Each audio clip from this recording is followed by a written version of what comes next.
Hello and good evening. I'm Rita Bacuzzi. I'm also known as Mama Rita Money, and tonight I'm here with Kristen Rivas. Hi! She's in studio. In studio. So I am super excited to have her here.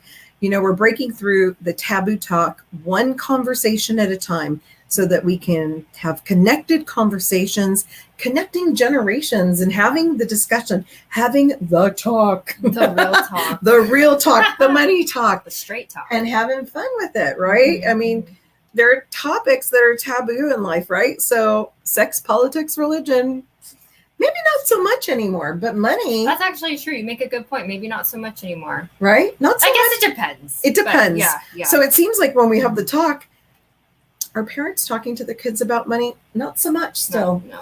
Yeah. And it's not really because they don't want to. Like, I'm going to say the talk originally years ago could be a little bit uncomfortable, still maybe a little uncomfortable. Yeah. We still have that feeling. But when it comes to money, there's also that uncomfort. It's a little bit different because it's more about what do we know? Yeah. What do I as a mom have to share with you? Yeah. What if I didn't learn, and how can I teach you what I didn't get taught either? It's a good point. So yeah. No, so what do we do? It's like, oh my gosh, the dilemma. I think about it. You know, I love sharing. Okay, Warren Buffett, one of my faves. Yes, your fave. One of my faves because he has two rules around money. And Warren talks about money all the time. If you noticed, there is no coincidence around the fact that people who have money do talk about money all the time. It's actually so true. And it's not because they have the money. Yes, that's part of it. But there's a starting point for all of us. Yeah. Every single one of us. And most of the times when we feel like we don't have enough or we don't know enough about it, any topic, money's definitely one, but any topic, we kind of like you're like more hesitant to contribute or say anything. Right. Or even ask. You're like, don't look at me. Right. No, totally. Yeah. Right. It's kind of like being the student in the class when the teacher's like, so who has the answer to this question? And you're like, okay. Do not call on me. Nowadays kids get to go into their phones. That did not happen in my day. So it's like we had these pop-up desks like, oh, let me go find a paper. I know what dating myself. you're talking about. At least in elementary. Yeah. But it's so funny. So we have all these distractors. So Warren has two rules around money, right? Yeah. So the two rules are really, really simple.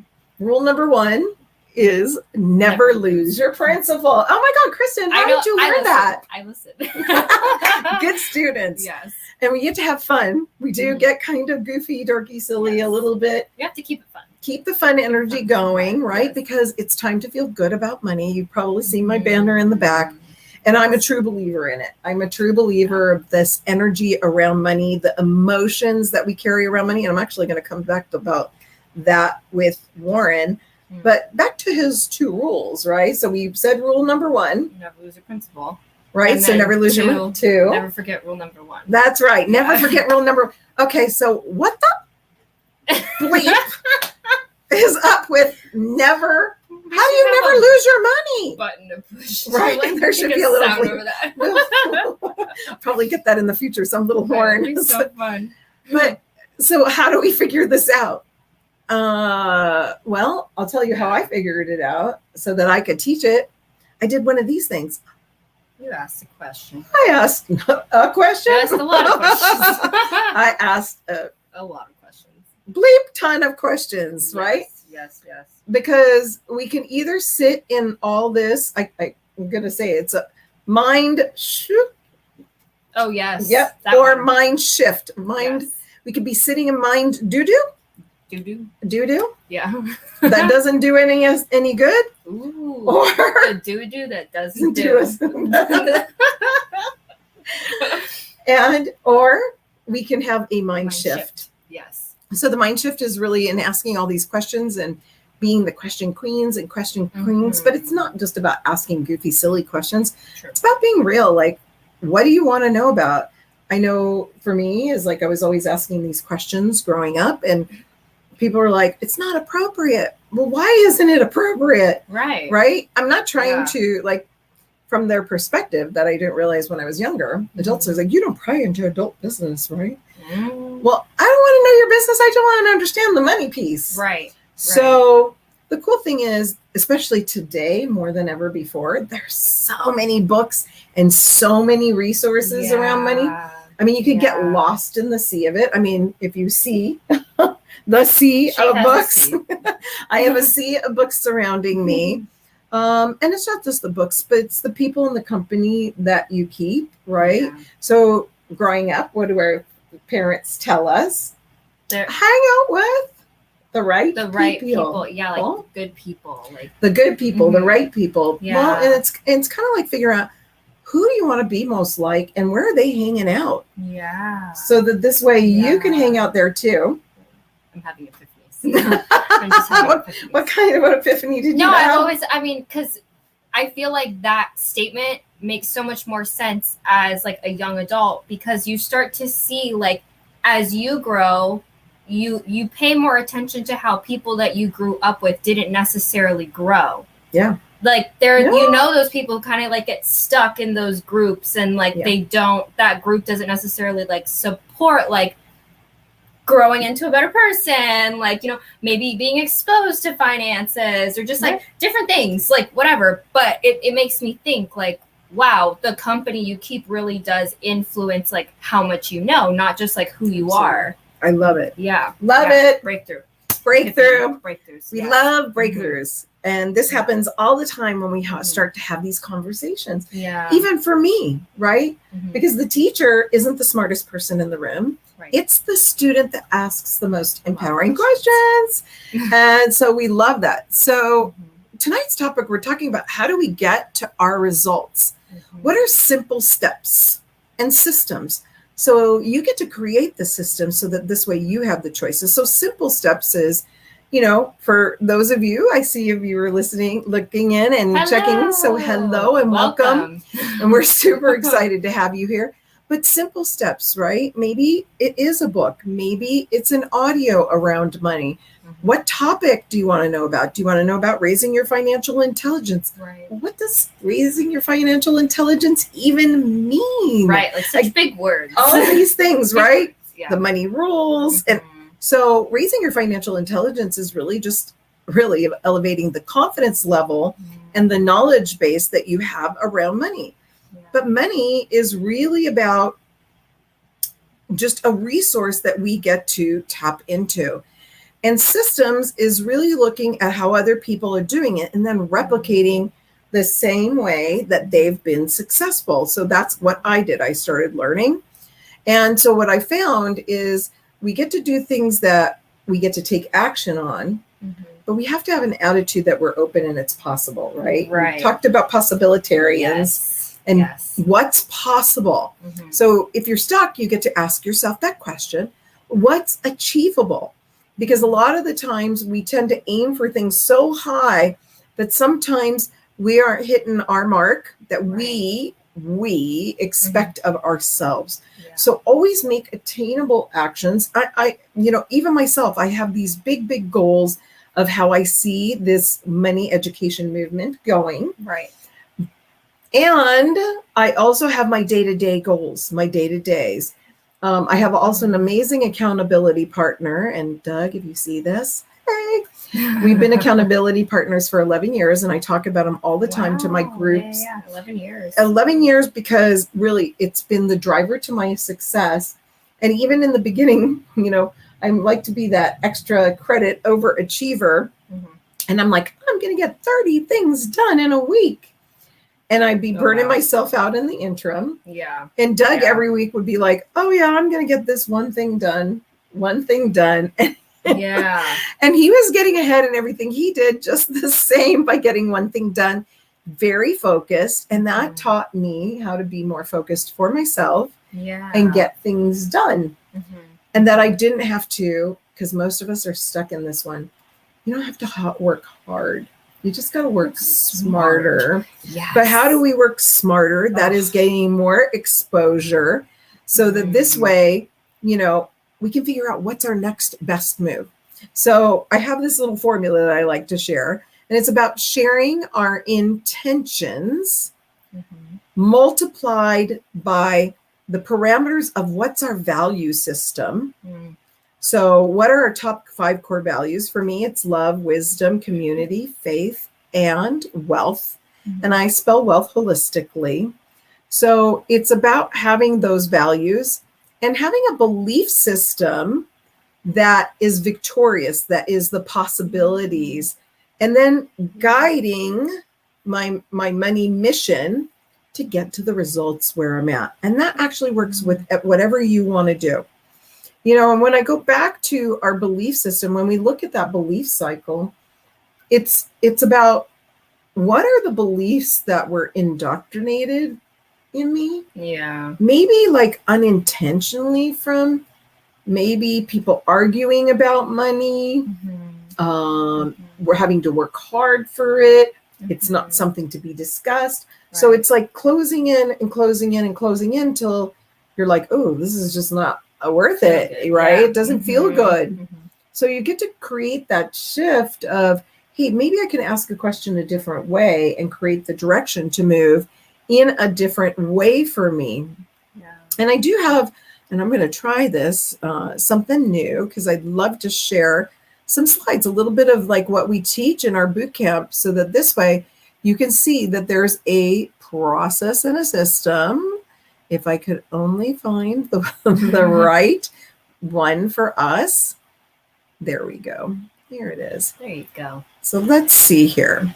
So we're going to start, actually, I think we'll look at that. We started right on the money belief cycle. Yeah. And right here is where we have, at the first part of it, we have our beliefs, indoctrinated or formulated, which means we get to choose. Yes, we get to choose. When it comes to our thoughts, you know, we know most of it is negative. So we get to shift it into the positive. We have control over that. Yeah, which I find to be the hardest part sometimes. And I'm trying to stop saying the word hard because I say it so much. I'm like, oh.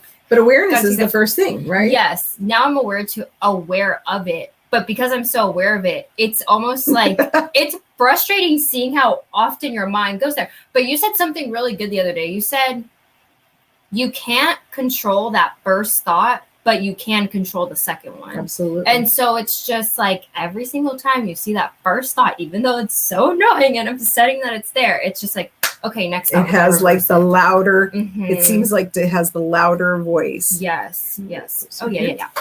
I want everybody to see you. Yeah.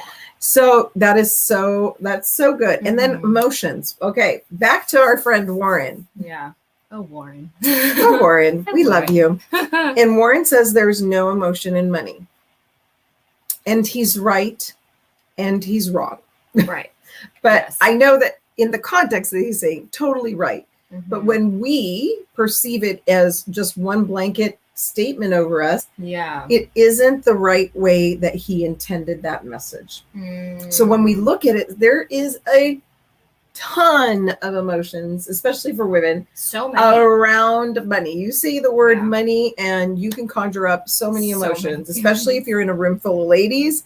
Tears can start to be shed. Yeah. You can start to see sometimes people feel like they're going to be faint or just sick. Like that much anxiety is associated. And that much anxiety, that much energy is around it. So if we can acknowledge the fact that, yes, there is emotions around money and acknowledge and address them, then we can create a way where we can make it a more neutral situation so that we can act upon it the way Warren teaches, which is with logic and math or science. Makes a lot of sense. So, but the thing is, we get to control our emotions. We get to be reactionary or responsive. And that's what Warren is talking about. Yeah. And then take the action steps that need to happen. Yeah. And I always like to say, they can be baby steps, right? No, I don't know anybody that was birthed running a marathon or a sprint. That would be something to see. So not in my books that I've ever heard of yet. Yeah. We all get to do the crawling, scooting, before we're walking. Yeah. And it's really important to see what are we willing to do and have that attitude support of it's possible. This is a victorious cycle, right? Not a victim cycle. Yeah. So what habits can I put into my life? And habits can be things like taking care of your health. right? I know wealthy people. Yeah. Let's see, there is a really great book, The Morning Miracle. Yeah, I'm going to get that one. I forgot his name. Anyways, in his book, The Morning Miracle, is like these steps that wealthy people do. And actually, when I've had all these wealth training, those steps are there. Oh, wow. That is, you're getting up in the morning. You're having your exercise time first thing in the morning before you get going. You wake up early, right? You hear these cliches, the early bird gets the worm. Yeah. There's a reason why that cliche came about. Wow. Because it's true. Wow. Right? So you get to figure out what that schedule is, and then you get to implement those results. I mean, you get to implement those actions to get the results that you want. So let's see, I'm trying to think of all the steps, but just being mindful of your eating, being mindful of your sleeping habits, being mindful of how you're journaling and your meditation and prayer. It all affects each other. It all affects each other. I think I may have covered it all. And really, when we start to get into these habits, good habits, right? Because some of us do get into bad habits. Some people get into the habit of drinking or smoking or overeating or nail biting. It has an effect on you. Yeah. And sometimes it can affect our character, right? Just think about when you're fatigued. So true. How do you respond to people when you're fatigued? Oh, I'm so short. People, when I'm fatigued. Oh, I'm not a good person when I'm fatigued. But you can change that. But I can. And you can change that, I should say. And you can change that. I can, yes. Because you just really follow how you can stand in integrity of just even saying, hey, you know what? I'm feeling really tired, and I might answer in a short way, so maybe we can talk another time. Or even just apologizing after the fact, like, I did not mean for that to come out like that. If it happens to slip, absolutely. If it happens to slip, but it's good to show up and be in integrity. We all make mistakes. No one is perfect. We are perfect in our imperfections. Imperfection. Yes. And so it's all about really how do we focus on where do we want to get in that destiny. But I'm going to jump back. Let's see on my slide. Oops, or maybe not. We're going to go to the very first slide, because really we're talking about when you do go through that cycle, you can transform right where you are right now and have fun. And I know I've covered this several times. This is the MAP system. I love it's a this money slide, accumulation pathway really system, because this applies to any pathway system of your life of what do you want to get the results on. And intentions are really about those actions that you want to take. Yeah. And then you get to manage the expectations of them and how you implement them. And so that this way you don't set up for self-sabotage. And then actually the actual actions are your vitamin C's here, right? Where you contribute. How are you contributing? Do you need somebody to support you and accountability? How do you make those connections? How do you collaborate and create the village around you so that you can be supported to continue to move forward? Yes. Because it does take a village. I know for Rita, it takes a few villages. And so I was talking a little bit before about our core values, and a lot of us may have seen this by Stephen Covey. There's a cool YouTube video, and do the values, the jar of life, right?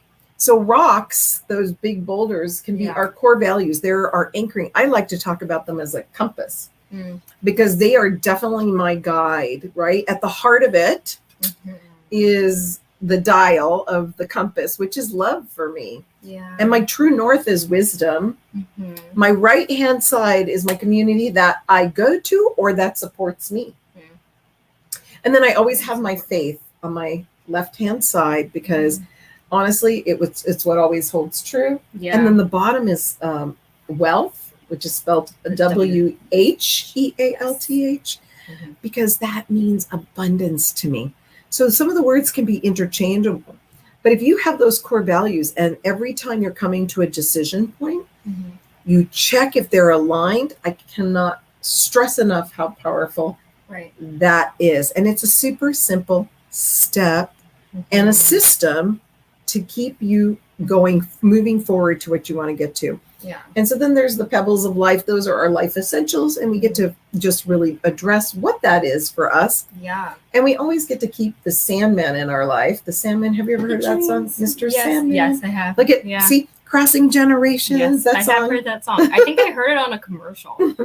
You're like, well, I was heard on the radio. But and it doesn't matter where you heard it, but the sand is those that's where we get to have an abundance of dreams coming true for us. Yeah. But it's really important what environment that you're in, right?